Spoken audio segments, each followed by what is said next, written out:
দীর্ঘ রাজনৈতিক সংগ্রাম আর নিপীড়ন নির্যাতনের সময় পেরিয়ে ভূমিধস বিজয় নিয়ে রাষ্ট্র ক্ষমতায় বিএনপি দায়িত্ব নেওয়ার পর থেকে প্রধানমন্ত্রী তারেক রহমানের নানা পদক্ষেপ আর সাধারণ মানুষের পাশে থাকার চেষ্টা প্রশংসা কুড়াচ্ছে দেশের মানুষের মাঝে। সরকারের মন্ত্রী পরিষদেও তার প্রভাব পড়েছে। দায়িত্বশীল মন্ত্রণালয়ের শীর্ষ ব্যক্তিরা চেষ্টা করছেন সাধারণের সমস্যা বোঝার, কিন্তু সরকারের এই চেষ্টার মাঝে বাধা হয়ে দাঁড়িয়েছে দেশের বিভিন্ন জায়গায় দলীয় পরিচয় নিয়ে নানান তৎপরতা। কোথাও কোথাও তৃণমূল পর্যায়ে আছে অন্তর্দ্বন্দ্ব, যার প্রভাব পড়ছে সরকারের ভাবমূর্তিতেও। বর্তমান সরকারের দায়িত্বশীল ও বিএনপির শীর্ষ পর্যায়ের নেতারা বলছেন, এই ধরনের সব অভিযোগ সর্বোচ্চ গুরুত্ব দিয়ে দেখছে সর্বোচ্চ নেতৃত্ব। সম্প্রতি গাছকাটার অভিযোগে কিশোরগঞ্জের মিঠামইন উপজেলা বিএনপির সভাপতিকে বহিষ্কারের পর গ্রেফতার করেছে পুলিশ। একইভাবে বগুড়ায় দলীয় নীতি ও আদর্শ পরিপন্থী কর্মকাণ্ডে জড়িত থাকার অভিযোগে জেলা যুবদলের সহসভাপতি গাবতলী উপজেলা বিএনপির নেতাকে বহিষ্কার করা হয়েছে। বহিষ্কারের ঘটনা ঘটেছে কুষ্টিয়া, চাঁদপুর সহ বিভিন্ন জায়গায়। এসব ঘটনাতেও কয়েকজনকে গ্রেফতার করেছে পুলিশ।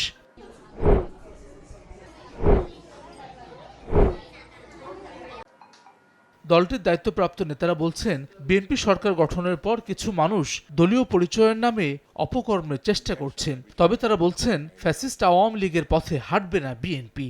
যে কোনো ধরনের অন্যায় কাজের বিরুদ্ধে জিরো টলারেন্স নীতির সিদ্ধান্ত পৌঁছে দেওয়া হয়েছে তৃণমূলে।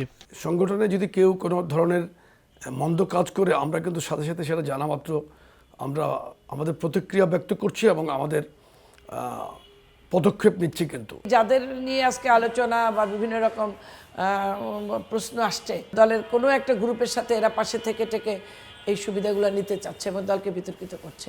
দুর্নীতি মানে টুটি চিপে ধরবেন তিনি, এই জায়গায় তিনি কোনো আপোষ করবেন না।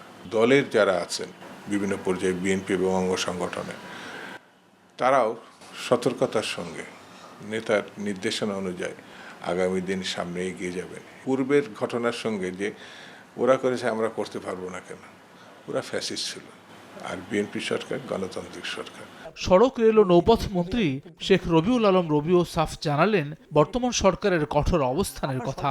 বললেন, বিএনপির নাম ভাঙিয়ে অপকর্ম করে পার পাওয়া যাবে না কোনোভাবেই। ফৌজদারি অপরাধ যদি করে, কেউ যদি ধরেন অন্য কোনোভাবে কোনো সুবিধা নেওয়ার অপচেষ্টা দেখায়, অপকৌশলের অবলম্বন করে, নিশ্চয়ই সরকার তার ব্যাপারে কঠোর।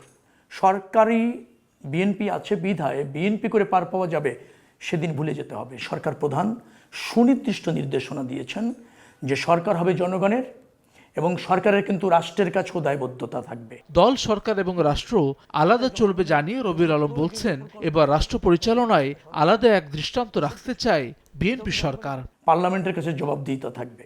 হাসান ওয়ালি, সময় সংবাদ, ঢাকা। রাষ্ট্র এবং পার্লামেন্টকে